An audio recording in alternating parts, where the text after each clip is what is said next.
What's up, family? Gerald the Bossman here. You're tuned into the Bossman Show on AM 1010, AM 1430, 1055 The King. Let the King out at 105theking.com and the Bossman Show at bossmanshow.com. Hit me up on Instagram, The Bossman Show, Twitter at Bossman Show, and Facebook, Bossman Show. It's the Bossman on your radio. Listen to the Bossman Show with your host, JR, Saturdays at 9 a.m. right here on AM 1010, The King. What's up, good people? BetOnline is your number one source for all your betting needs. The latest odds, lines, and matchup reports for baseball, boxing, golf, and more. BetOnline continues to be the fastest and easiest way to place your wagers, including live betting and your favorite casino and card games available to play right from your phone. Head to the website or use your mobile device to sign up today and get in on the action. Remember to use your promo code BELIEVE, BLEAV, for your 50% welcome bonus on your first deposit. BetOnline, where the game starts. BS3 Network, changing the way you watch TV. Yes, BS3 Network, changing the way you watch TV, covering content and hot topics from A to Z, sports, music, society and culture, movie reviews, you name it, we have it. Check it out on bs3network.com or check us out on Roku, BS3 TV on Roku, as well as check out your favorite podcast on all podcast platforms or Spreaker.com/BS3 Network. You are now tuned to BS3 Network.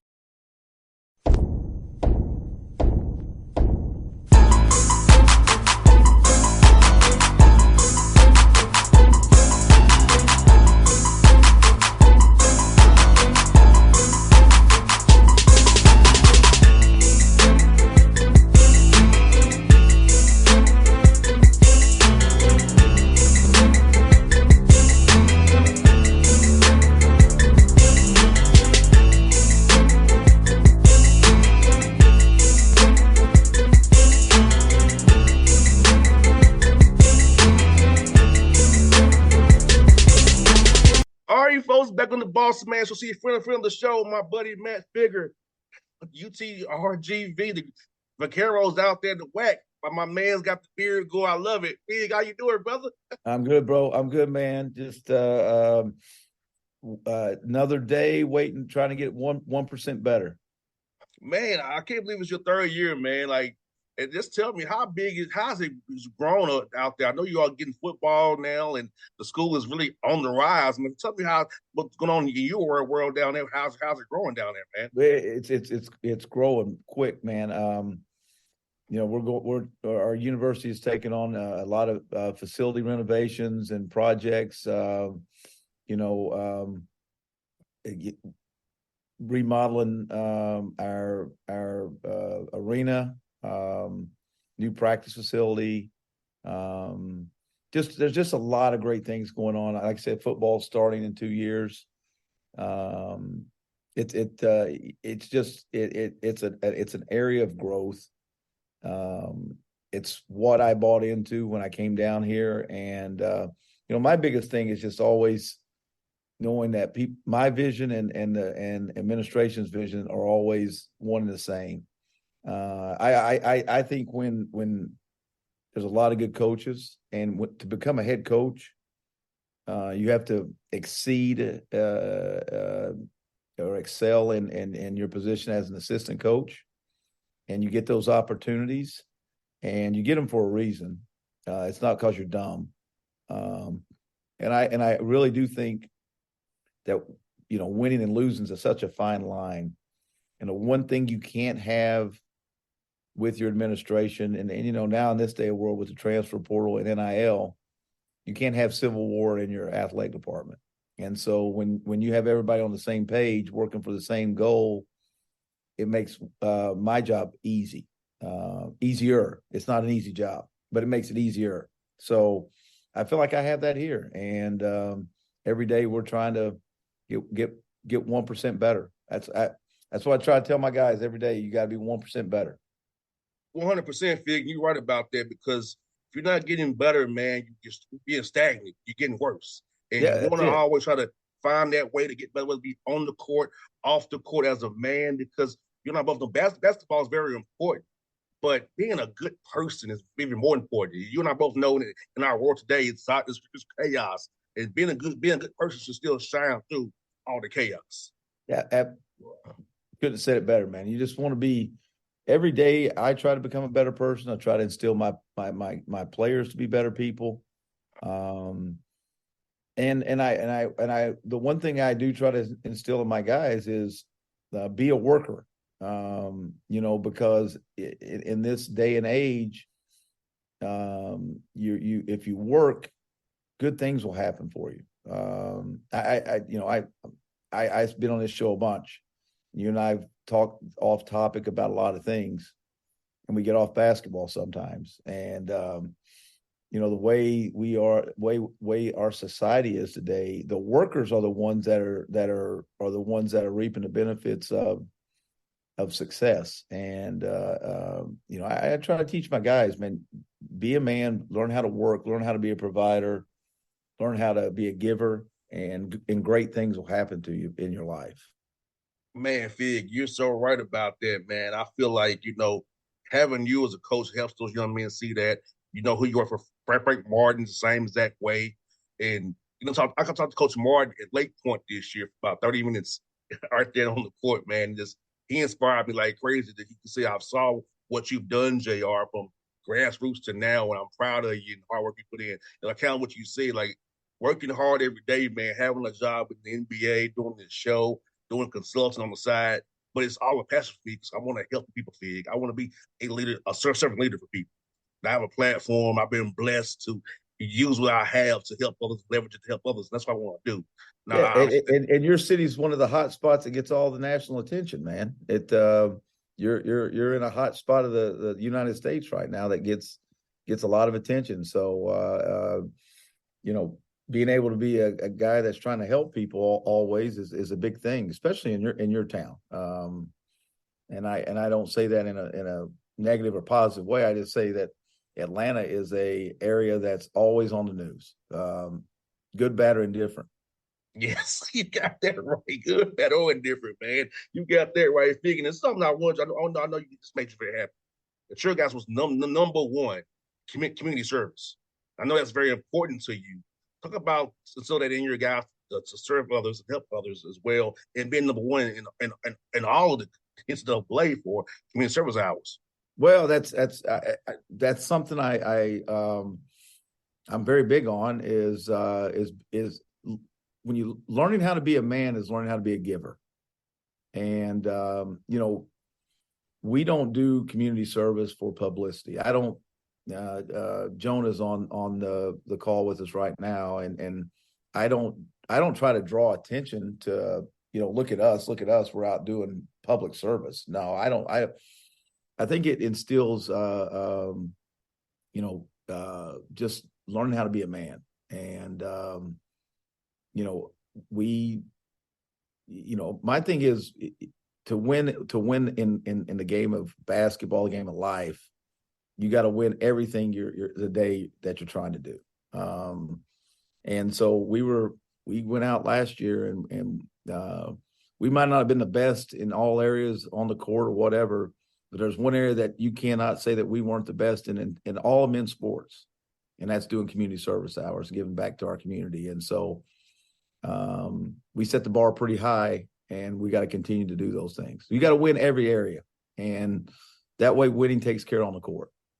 No doubt, Fig. And I'm going to ask you last year, at what point did you realize your team turned the corner? I know you won 8 games a year, one tough year, but you actually winning 15 games. At what point last year did you feel like in your mind your team had turned the corner to head into kind of building what you want to have for those guys to be playing the right way? We JR, it's a fine line, winning and losing. Year one, you have setbacks, and this was same as South Carolina. Early on at Austin Peay, we had setbacks, but at Austin Peay, I could see growth.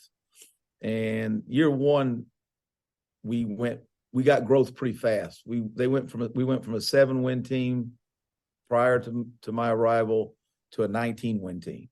So that was one of the biggest turnarounds in the country. This league's a little different than the OVC at that time. From top to bottom, it doesn't get the recognition it deserves. I would put this league right on the same level with we were rated, I think, the 11th or 12th best league in the country. So that's right on, A10, Conference USA, that type of basketball, right somewhere in that ballpark. To me, that's a high major conference. And the league is unforgiving from top to bottom. This league is so well coached. But to your point, we were in the ballpark of possession here, possession there, of being closer to a 20-win team. But we're also a possession here, possession there of losing games too. So it's just such a fine line. But I think I've seen glimpses of our team turning the corner. We were one of only 2 teams to win at Tarleton this year, which people don't know what Tarleton State is. It's one of the hardest places in the country to win at. We were one of 2 teams to win there. We won at Grand Canyon, which represented our league in the NCAA tournament. We were 14 seconds from winning at Southern Utah, lost in overtime, which they played in the league championship. So I see those things when we go on the road. You measure growth by how you play on the road. And we were able to do some of those things. And last year we won 12 home games. Defending home court and then going on the road and where you got about as much odds of winning on the road in college basketball as you do going out in Las Vegas and winning in blackjack. So maybe not. Maybe your odds in blackjack are better in Las Vegas than it is win on the road. So when you can start winning road games is when you start knowing that your program's getting better. And so that's where I think we started making strides. And Fig, you're right about that. I've told fans this over the years on this show that games come down to it's possession here and there. It's very small margins between being 20 or 12, like you said. And I think fans will understand that those small plays the coaches always detail about in film sessions and practice. What's what makes the difference between win and lose? We call those plays trying to win the game, win plays, hustle plays. Even the NBA where I'm at, no matter how the game goes, think about the most down to the end. Yeah, think about you're involved with the most elite level players. The Golden State Warriors, if I'm not mistaken, won the NBA title, correct? Denver did this year, but we talk about Golden State mm-hmm. and how good they are. I don't know what I'm sleeping on. The Joker was terrific. But anyway, Golden State, they went through a stretch where on the road they couldn't win. Correct. They couldn't win on the road. I mean, it's hard to win on the road, man. Teams that persevere and figure it out, they're good. They're really good. And that's where it's hard to win on the road. I don't know any sport in any pro sports that winning on the road is harder than basketball. And that's why I have so much respect for these teams that figure it out and do such a great job of being elite. And that's where we're striving to go. No doubt. Last year here at the Hawks, we only won 14 road games out of 41. That's not good. And the goal is in the NBA when you want to split them or go, as best you can. But it's like you see, even when the Golden State came up to Atlanta, they was up in the fourth quarter. And then they started missing shots. Of course, and Draymond fouled out. So, but it's like all those things happen. It's like what you said, a team that good couldn't get overthrown win at all, like you said. So it's just so paramount to really lock in on your keys. And they have potentially 3 Hall of Famers on their team. Yes. That's what makes it so crazy. You're so right, man. And I was like, man, it's funny you say that because I feel like fans didn't realize those margins for sure. And let me ask you this, Fig, because I never asked you last year. Can you explain the WAC resume system for seeding? Because I don't really understand it, but the fans don't understand it either. So could you kind of just give us a little brief preview of what that really is? I will try because I don't know if I understand it. Okay. Um, it is more based on your total, just like the NCAA tournament looks at a resume. Our system is the only one in the country that's doing it, but it takes your non-conference into play as well.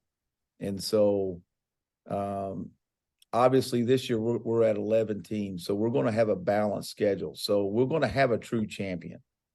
So everybody's playing everybody twice. So it'll be more defined this year. But it's based on your opponents in conference. Obviously, we're going to be they're going to take the top 8 teams in the league this year will make the tournament, and that's not changing. Your conference record won't change. So if the Vaqueros are 12-8 or whatever, and we get in the top 8, we qualify for the tournament. But where the seeding comes in, it takes in your whole body of work. So if this year our schedule, we play at TCU, we play at Oklahoma.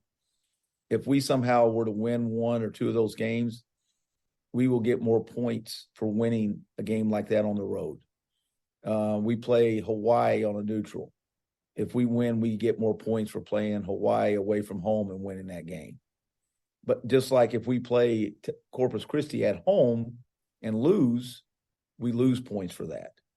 So it's just the same way the NCAA does the resume building, more or less. That's the best way I can explain it. Gotcha. Let me ask you this, man. How challenging is it to try to schedule being in the WAC, knowing how good it is? I know scheduling is, like we all know, this is one of your hardest things to do. How challenging is it trying to schedule knowing that the WAC is so good and teams don't really want to maybe come play you at your place, so you have to go on neutral sites and dates have to work? How tough is it, man? It's the most difficult thing that as being a coach is getting games, good, bad, or indifferent. With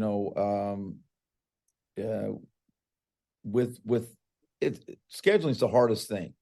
The two things, scheduling's one, and 1B is probably recruiting. Everything else is easy compared to those two things. So scheduling, you have to find somebody that will take on to travel down here. That's number one. And then B, finding what fits in your schedule. We're playing 3 neutral games this year, just because it's hard to find people that will come here and play because of travel. Those things all take shape. Is that, do you want to make the trip where you're, like a lot of teams that can't charter? Do they want to fly through Houston or Dallas to get to here? Or do they want to get on a bus and travel 6-7 hours to get here? And same goes for me. How many times do I want to put my team in those situations, knowing that in the WAC, you got to play at Seattle, you got to play in Riverside, California, you got to play in Phoenix, you got to play in Salt Lake City. That takes a toll. The NBA is proof of that. And that's why it's hard to win on the road, is because you got to travel so much, and you guys are traveling better than anyone else, but it's still hard. So those are hard. We can sit and talk about that all day. It's hard. No doubt, Fig. But I tell you what, man, especially on a back-to-back, especially on the just I was just say, I know I'm not trying to throw it on the bus, but I must tell you, we played in Miami, keyword Miami, and had played the Minnesota on a back-to-back last year.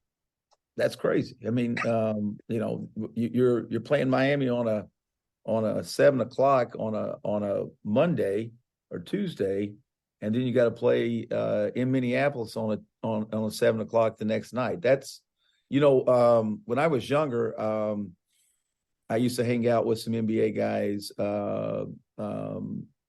back in the day, and they have their home stands. And I remember I went and watched I think I was in Houston at the time, and I watched the Rockets and the Supersonics play at the time.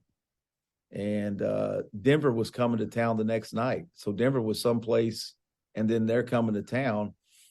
And so as soon as, Denver comes to town, the guys on the Rockets have a lot of the Nuggets guys out till the wee hours of the morning. And then they got to turn around and play that night. So it's a hard thing, man. Yeah, we call those schedule losses. Yeah. We got blown out the next night. Trust and believe. Yeah. That's 3-hour flight from Miami. Yeah, well, I mean, I've when I coached in the Big 12, we're sitting there and we're on the tarmac with the Nuggets getting ready to fly out of Denver, and they're traveling to New York or something to go play in New York, and it was like we were sitting on the tarmac at 12:30 that night, going back home to play, going back to Manhattan, and they were going to New York, and they're sitting on the tarmac with us at 12:30 in the morning. Mm-hmm. And so now there's this new CBA fig. Now you can play 2 times over now. So think about this: Atlanta can actually play Denver on a back-to-back now, and because of the 2 times, it used to be 1 time zone. Yep. Now it's 2. So Denver can be sent to the East Coast to play on a back-to-back now because of the new CBA now. It's crazy. Yeah. Now, what I'll find interesting is what's going to happen in Las Vegas right before Christmas. I think that puts also a new flavor and a new interest to the league as well. I think that tournament in Las Vegas is going to be a home run. Yeah, I hope we get to go to, because our group was the Cavs, Indiana, Detroit.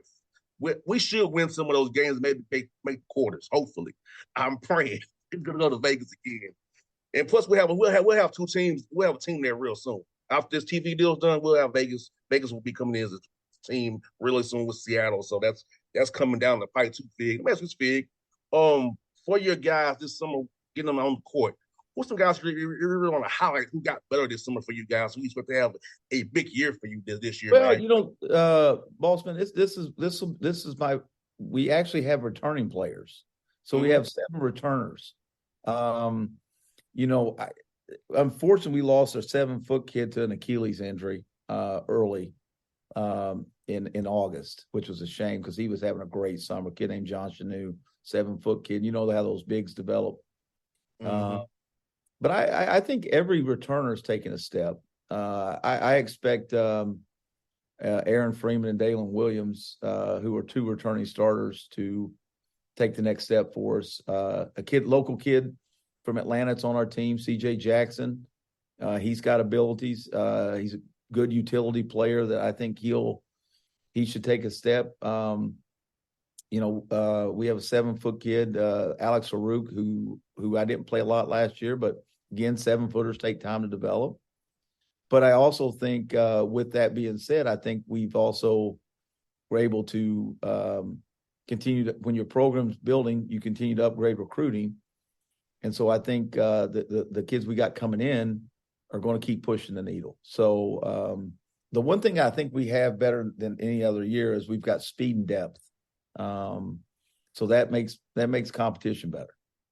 No doubt. And if I was going to ask you this, man, how grateful are you to be in this new world of having summer? Because back when I played and when you played, we showed up October 15th. We had to get ready for a game in 3 weeks. So how cool is it there to have time to actually prepare with your guys from the spring through the summer through fall training camp, rather than showing up in October and saying, "Hey." Well, there's dual implications. Obviously, it's good because you can get your hands on the guys and help them grow. And I have seen a lot of guys get better from that. But also there's some drawbacks to it. You open yourself up for more injury. That's obviously one thing. But with this day and age, with any team that has 6 or 7 returning players, experience is so important. And so you're able to grow because you got experience. And so you're not having to reteach everything over and over and over again. There's teams that will have 10, 11 new guys on their roster this year. That becomes hard for a coach that you have to constantly, you're never getting a chance to grow. You're always staying in the same spot. I think you're seeing a lot in college football right now. where you've got more teams. Georgia's still clearly the best.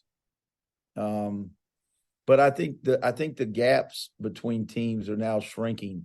Now that's why you got to go to a 12-team playoff, because you used to be able to define the 4 best teams. Now through the transfer portal, NIL, now some teams that were not considered in that elite level, they're now starting to pony up, as some of these coaches are saying, and their collectives and things like that are drawing more players to a place that wouldn't go before. So, but I still think continuity is the biggest thing. And I think that's where Georgia is still the best, because if I look at their roster, they got continuity. They may not have guys on their team that contributed national championship minutes, but those guys stayed in the program. The only place, and I don't know Kirby Smart from a can of paint, but if I looked at his roster and I said, where did he only explore the transfer portal? One position, wide receiver. No other position does he got portal kids. So I think he's got a blueprint that more coaches will get, and it'll transfer over in basketball as well. We got to have retention at this position. And so I think that's where, going back to your question of the summer, that's where it becomes important, is having retention at certain positions. No doubt. Having continuity is everything, because I look at it almost being free agency almost in college sports, but they're not here on the portal. It's like, like I said, where's this guy going? Like I said, at least you know what you have. You have guys who know your system. It can help the young guys come into your program, grow and learn how you all do things. That's very important. How we practice, how we warm up, how we eat, how we go to study hall. All this is important. When you got 12 new guys, you're trying to build on the fly. You're asking for a disaster to happen. Absolutely. And I'll go back to Georgia, and this is where I think our program, we've got front court continuity. So I think that's where hopefully we take some strides, is that we have front court continuity. And so we've got a new backcourt, but I think backcourts are you can get better faster by having new backcourt players than you can by having new front court players. And I think that's where we will be better, is that we've got front court continuity. No doubt. With Fig, it's always good to talk to you, my brother.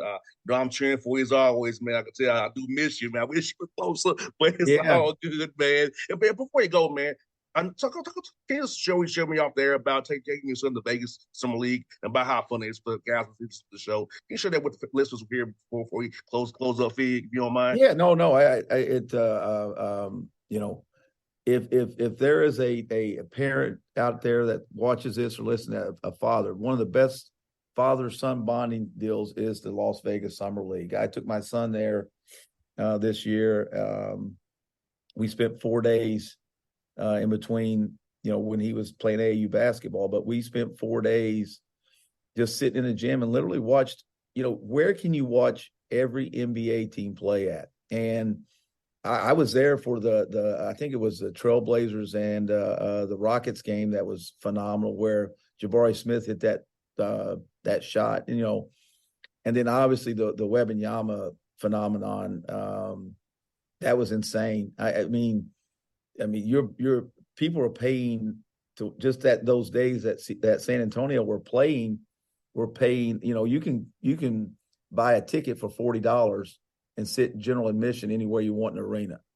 And so on the days that San Antonio played, man, you were paying you're paying scalper prices if you don't get your tickets early, just to see Wembanyama show up. I think he played 2 games. Mm-hmm. My son was fortunate enough to watch him play 2 games. But just the future stars of the league, the Thompson brothers, him, and then seeing some of the second year guys, watching them grow with their teams. I think the league's in a great place, but it's a great. It's people think of Las Vegas as being an adult town. Well, the NBA has now made it to where it can be a kids' town too, by coming and spending X number of days watching those watching the summer league, and it's great. And I would suggest any father that's sitting out there listening, watching, grab your kid and go to Las Vegas right after 4th of July because it's a great deal. No doubt. Fig, I think it's always for your time, brother. Like I told you, I do miss you, man. I'm cheering for you as Miss always, you too, brother. man. I appreciate it. Hey, man, you look good, man. Keep good work. Tell Nikita I said hello, and Joe I said hello, man. And I miss those guys, too. All right, buddy. Take care of yourself. I see you, buddy. All right, man. BS3 Network. Changing the way you watch TV.